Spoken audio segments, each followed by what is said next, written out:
Corey Swargos here for Slap News, and today I have a very special guest, MMA fighter Karl Williams, a professional UFC fighter coming on the scene this past September on the Dana White Contenders Series, holding a record of 8-1 on a 4-fight win streak. Karl, you still riding high?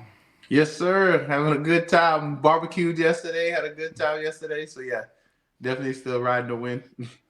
Awesome. So you just came off UFC Fight Night on March 11th, taking home that victory. Do you think that is just another step for you that opens many more doors? Oh, definitely. Biggest thing with the UFC is winning. You know, the performance and different things help as well. But just getting that first win, having a performance like I think I did open. I seen like some people came up to me after the fight was real, like some good like higher up people came up and they were really congratulating me and talking to my coach and stuff like that. So that helps open up the doors, to the better fights, bigger fights, and hopefully climbing the ladder. I mean, in retrospect here, you haven't been training all of that long. You've been able to ascend through the amateur ranks into the professional ranks in a relatively short period of time. Like, why did you get started? Why did you want to do this? And why are you so hungry to keep on fighting, multiple times in a year?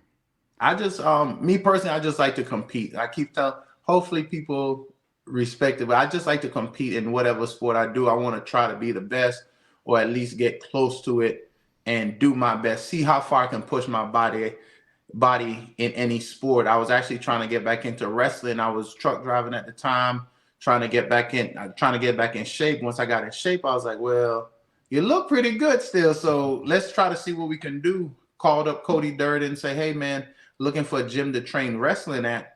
He's like, yeah, come to our gym, come to our gym. I show up to the gym. It's no wrestling mats, no circles on the ground. It's just like MMA mats.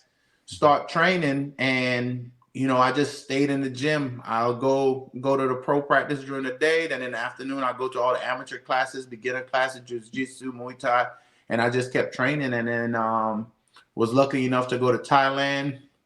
Did like this fight in this bar in Thailand. They let you fight in the bar. They have a Muay Thai ring, and you fight, and if you win, you get a bucket of alcohol. So I was like, well, I've been training a little bit. Let's see what happens. Did that fight, showed my coach. It's unsanctioned, everything. It's just like fun. So, but they give you full Muay Thai rules. So did that, came back, showed my coach, and he was like, oh, let's do a amateur Muay Thai fight. And ever since then, that fight fell through. But then I made my MMA debut in March, which is a good month for me. And I just kept rolling from there, just kept training, kept moving forward. Awesome. Did you have like a collegiate wrestling background or high school wrestling? Middle school and high school. So I Okay, did okay. 2 years in high school. I got injured, and then I got injured my 10th grade year in football, so I couldn't wrestle that season. And then I came back my junior year, and in my senior year, I got football scholarships and things like that. And they barely wanted me to run track, some of them. So Hmm. wrestling, they definitely wouldn't have liked, and during the rest of the season, I was, taking my college visits and different things. So I didn't get to do senior year, but back in it Gotcha. now. Yeah, very cool. You probably thought for a number of years in your 20s that kind of ship has sailed. You kind of turn around now in your 30s and you get back into it. Is it something that you always wanted to do? What was that catalyst that got you back? I mean, you seem to come back into a sport in your 30s and now ascending, to some of the highest ranks that, 95% of fighters never get to do. It's honestly just blessings, honestly. Um, like I said, I was trucking. I was just trying to find something to do because I was like, you have that itch. Like if you're an athlete, you're a competitor, you just have that itch. Like you see guys doing pickup basketball games. Like I had that itch, and I was like, I can't do pickup basketball. I'm trash at basketball. So it's like, what else do you do? Like wrestling's the only thing, and there's no pickup wrestling matches. You know what I mean? Hmm. Hmm. So it just having that itch, that want to compete, that I want to dominate in something. And luckily I found it in MMA. Yeah. Well, I think you have a unique skill set, desire and ability to want to learn. For you to be able to pick up, the sport that quickly. I think is awesome. And I actually really like what you do on social, because you are identifying yourself as a true businessman, and you admit that you don't know everything. You admit that you are constantly learning. How important is it for you to keep learning every single day throughout your career? Throughout my career and just life, like you don't stop learning. I love like even being at the PI and just my day-to-day life. I'm surrounded by people in different walks of life. Like my neighbor, she works at the zoo. And we have a neighbor who's an accountant, and just having them talking to you and giving you like different information. I just like learning is Mm-hmm. the key to life, like always figuring out something. There's always something for you to learn. MMA now, you're learning stuff with your body. Like, can I do this? And how do you do that? Like you're basically learning anatomy, the ways that the doctors doesn't want you to do it.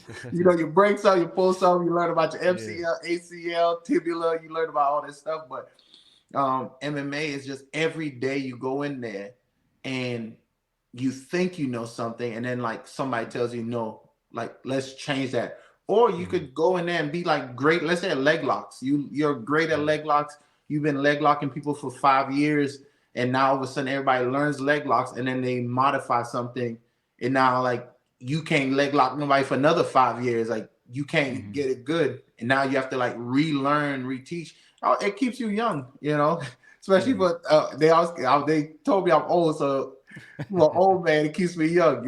Just keep learning, keep improving. Yeah. And figuring out different stuff. Even being at Extreme, there were certain things I was doing wrong because of just the different training partners that I have in Atlanta compared to being at Extreme. I do certain things different because of the body size. Well, when I go, but it works, and then it doesn't work when you get to the bigger people. So I had to relearn all of that. So a lot of my camp was relearning something simple, like a basic thing. I like locking my hands. I was doing it up here on my forearm because guys are smaller, and if I lock like this, I have to like squeeze extra hard to bring my elbows in. So you just shorten it up and then squeeze, you can get it. So I go over there with all the big guys, Ngannou, Timothy, and Josh, and it's like you're barely getting your hands around to begin with, so you're dang sure not getting this, and you have to relearn like on my entries, lock up here, lock up at least here, something. So. And you have to, most of the camp, coach, Danny will sit there and be like, grips. So, and it's fun to me. Yeah. Very interesting. Yeah. On the UFC website, it says that you took, your fight with the Dana White Contender Series 10 days before the actual fight itself. Talk a little bit about what it's like to, one, take risks, chances, and just to be balls to the wall, all out, regardless if it's the best opportunity or not. But if you get that opportunity, you have to capitalize. Anything in life, I think you have to do that. So 10 days before the fight, I had a certain situation going on, and you can't, if it's a job or anything, you can't let it go because you never know. Like you can show up, and like myself showed up, and I had one of my coaches be real honest with me. He's like, look, this might be a setup for you, because it's short notice, and stuff happens. So MMA, that's just part of the sport. But he was like, be careful going out there because you can get hurt or get injured because it's so short notice. And like I said, I think it's documented now. Like I had a broken hand. So he's like, they're going to go out there not healthy, not training, nothing. But it's like, in the same words, he's like, but you still take that opportunity. You can show up to a job and, you might have put a little flex on your resume, a little funky extra stuff, but you get to the job, they might not even ask that. And you could also learn as you go. So for me personally, always take opportunities, always try something new. Even like we're here on the slap, like a lot of these guys were doing other sports. And one of the gentlemen, he was doing MMA, and one of his friends called him. He said, hit him up for the slap stuff. He's doing slap, but now he has another opportunity after slap. I think he was saying he might have another opportunity in MMA, and it's a good opportunity. And it's like, if he never took the risk and he was like, man, slap, I'm not doing that. I'm gonna keep doing my MMA stuff. He might not get this opportunity. And this opportunity sounds real good from what he told me. So it's like, you have to keep taking different risks. You have to, try stuff. Like just show up. Like I tell my friend that he uses, not just show up. You never know what's going to happen once you show up. You know, you might, even if you lose, you might meet so many people, and just them seeing you and getting to exchange energies with you, they might like you and be like, you know what, let's bring him back and let's do this, let's do that, because you are such a good person or good energy. So just be there, you know, be in the room. Yeah. I mean, that's a perfect segue. I mean, we'll definitely get to the slap stuff, but I want to ask you one more question on something you said, though. I'm always curious. Do you think promoters actually set fighters up, or do you think that they're just trying to put on a card and give opportunity to people within the business? I don't know. I'll admit I don't know a lot about the MMA fight business side of things. Yeah. And I'm always curious to hear, if fighters actually get set up. Is that a real thing, or is that just a psychological thing that people make excuses for not performing? If you take the fight, you're not getting set up. You know what I mean?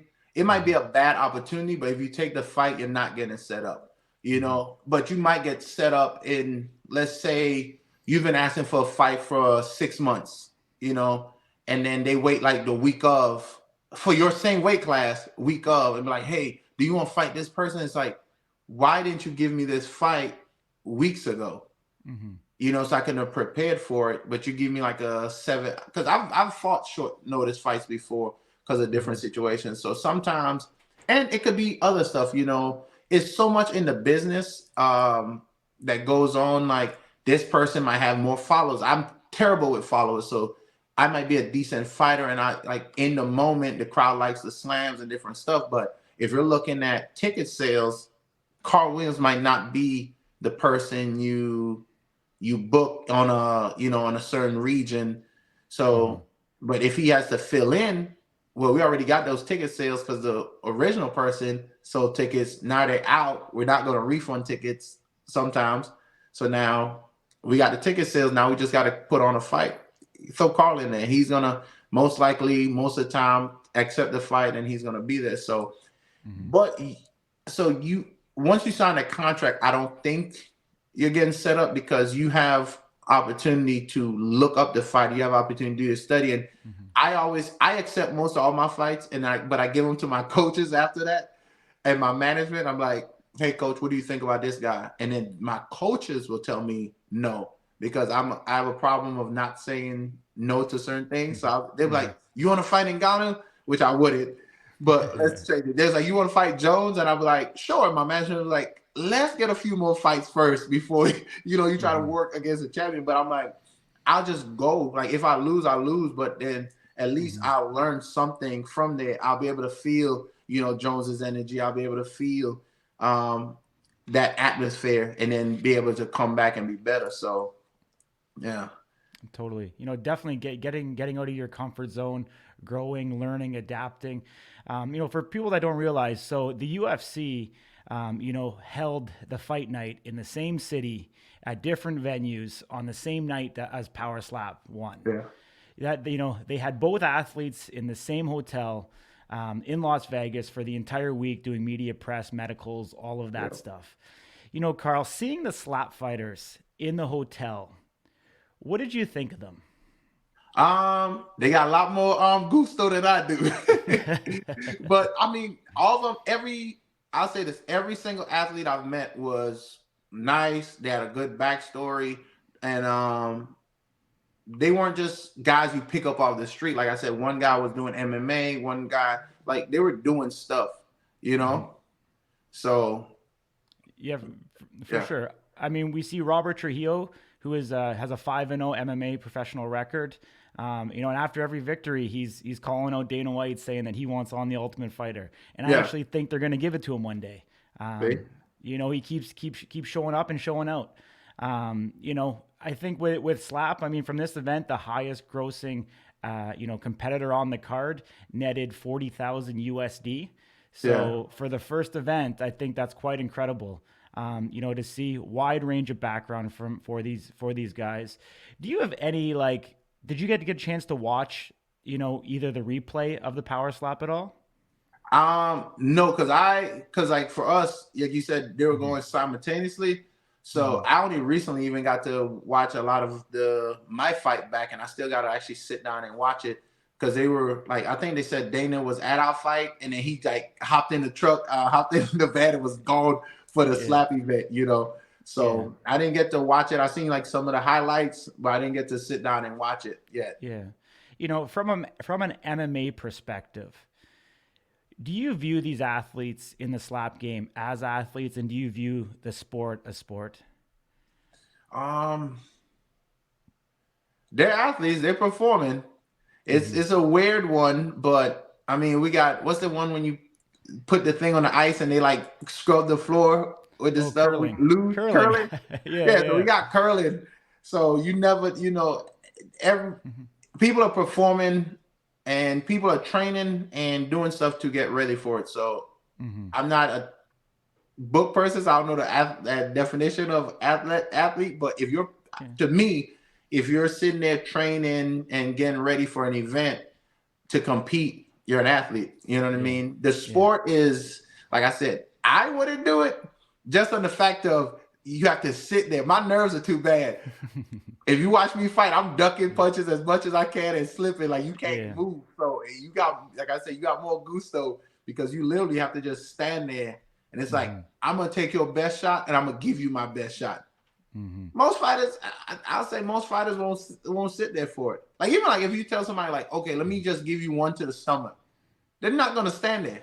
They're like, no, I'm not taking a punch to the stomach. Unless you always see like the big guys take the punch from the smaller guys.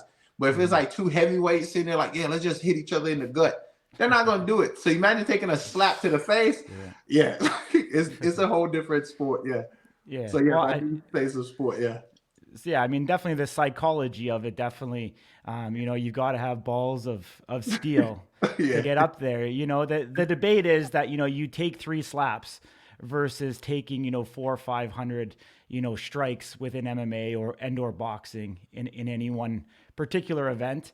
You know, obviously, as the sport evolves and grows, I think it's going to get more and more attention and more respect from guys like you. You know, you seem to be one of the more open, willing, and accepting MMA guys of the slap guys. Seeing you around the hotel, which I think is awesome. And you seem to be a true practitioner. You know, we've seen you going back and forth to the practice area, you know, 10, 11 o'clock at night. You know, just being, you know, a true student. I mean, you even stopped by and you've seen us and you wanted to talk about cameras and stuff and hone in on your craft. You know, just kind of talking and kind of bringing it full circle here. Could you ever see yourself going into power slap? With certain stuff that I have, I don't think I could take the slap. Really? Now, if you match me up with a smaller person, I might be able to take it. But if you give me against a heavyweight, I personally don't think I could take the slap. Yeah. I don't even think I could take one of Nate Diaz Compton slaps. So just standing there. Like I said, it's not. Hopefully, people don't take this as a knock to the sport. It's like literally like I personally won't or can't see myself taking that risk to do it. But then again, I won't even take the risk to play basketball. Like some of my friends like, go play basketball. I'm like, that's not for me. You know, so it's nothing against the sport. It's just like, for me personally, I'm like, man, I'm going to be the guy that takes the first slap and go to sleep. And I weigh a lot of pounds. I don't want to see myself drop like that. And then they got to carry me off and they're like shaking my legs. I'll watch it, and like I said, I met a lot of the guys at the hotel, and they're great guys, and they have good backstories. There's not just, I think some people are like, oh, these are just guys with nothing to do, and they're just, you know, doing something for the money. And it's like, nah, they have stories, and they have, like you said, opportunities elsewhere that this is going to bring. Even like, I was talking to one of the guys, I was like, even if this doesn't pay out cash-wise, or you don't like I don't know how the sport is going to go. I don't know what. It looks like they pumped a lot of money into it. But even though let's say you only make one season, this stuff is doing streaming numbers like crazy. Now, if you put yourself in a good situation with publicity or whatever, you can take that into gaming. You don't got to get slapped no more. You could do gaming, or you could do just like a podcast like yourself, you know, talking about how was it to compete on the first season and this and different things. So yeah. It's opening a lot of doors. Like, you can't knock nobody for trying to get something more than what they have. Like it's easy for you to sit down. Like even people, I got friends now who don't watch MMA like that, and they're like, I don't even watch it because of you. Like it's too barbaric and it's too this, and it's like it's Yeah. not. It's better than boxing, but they'll watch boxing, which are literally taking 100 punches. Most people head hunt. You could get knocked down in box like slap. You can get knocked down. They'll pick you back up and be like, all right, take some more punches. Totally. I think it's like what, 3 knockdowns in a round? That's Yeah. 3, like that's like me knocking you out in slap, getting you up, wait, like you got this thing, shaking you off and be like, all right, let's go again. Yeah. And you know that for rounds. Yeah. So it's still, you're still getting some kind of physical contact. It's different because like people like boxing, you could defend yourself, but you can't knock nobody for trying to get better in their life and open doors for themselves, their families. Yeah. Totally. Well, I mean, I think when you look at the generational gap, you look 45 plus rabid boxing fans, 30 to 45 hardcore MMA fans, 30 and under is coming into slap. One fact that may shock you. So Dana White and the Fertittas put $10 million into the launch of Power Slap. Monster Energy, for their title sponsorship, put up $6 million. Okay. Through that, the same week that you had UFC Fight Night in Vegas and Power Slap won, Power Slap actually had better numbers in social in terms of views than the UFC did. Yep. So you can see there may be a lot of haters, but people are tuning into it.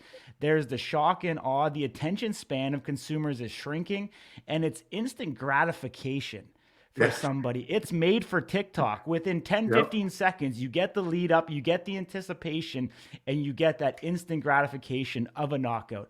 One of the things that I thought was unique is, I've been to a number of different MMA events, and people are talking and people are cheering and hooting and hollering throughout the entire match. I'm sure you probably hear that as an athlete. You kind of hear people chirping. When I talk to slap fighters, and when I was there in person at Power Slap 1, it's almost like being on the 18th green of a golf course. It is absolutely dead quiet. The fighters can hear everything, and they're waiting for the anticipation of the slap. And as soon as it comes, the entire building erupts. It's totally different. It's really incredible to see the uniqueness. And let me tell you, like, I don't know how they mic that stage, but it literally sounds like a shin kick to the head. There's a loud pop to a slap when it hits. Like, I don't even know how to even relate it to you if you haven't seen it. Yeah, I've seen it. So I'm just trying to keep smiling. I'm like, man, you described it very well. Yep. Yeah. So what's next for you in your career? Have you talked to the UFC about the next step, next matchup? I think my management talked to them about trying to get something soon. Like I said, I would like to be active. So whenever they call, I'm gonna just keep training, keep getting ready, and hopefully something soon. Like I said, that's why I keep saying I just want to be active. Like I'm not gonna talk about chasing belts or climbing ladders. Like with my activity, with what I'm gonna do, hopefully it'll take me in a good direction. So I'm just waiting. Did you take any damage? Are you medically suspended at all? Or are you good to go right away? They gave me 21 days, but they told me to call back. They gave me 21 days. I'm like, wait, how did I get 21 days? And I seen another guy, and he got 8 days. I was like, wait, I thought you took more damage than me. I was like, I don't know. So I got 21, but you can appeal it if you go get checked and you're healthy. You can appeal it. If they call me like, hey, we need you in like 2 weeks, I could just, hey, I need this appealed. Because the guy told me call back in like 10 days. If everything is good, then you go. So I've never had to do that, but it's the same thing. Like, it's just protecting the fighter. So maybe just a test. Well, if he remembers to call us back, then he's good to go. Yeah. If not, he probably wasn't all there. Yeah. Exactly, man. Awesome, Karl. You know what? You're great. I appreciate you. You know what? I want to make all the slap fans, all the slap news fans, go follow Karl Williams. Where can they follow you at? Karl Williams UFC on Instagram and Karl Williams on Twitter. Awesome, man. I appreciate you. All the very Thank best. you guys. And we'll be watching you on your next endeavor with the UFC. Yes, sir.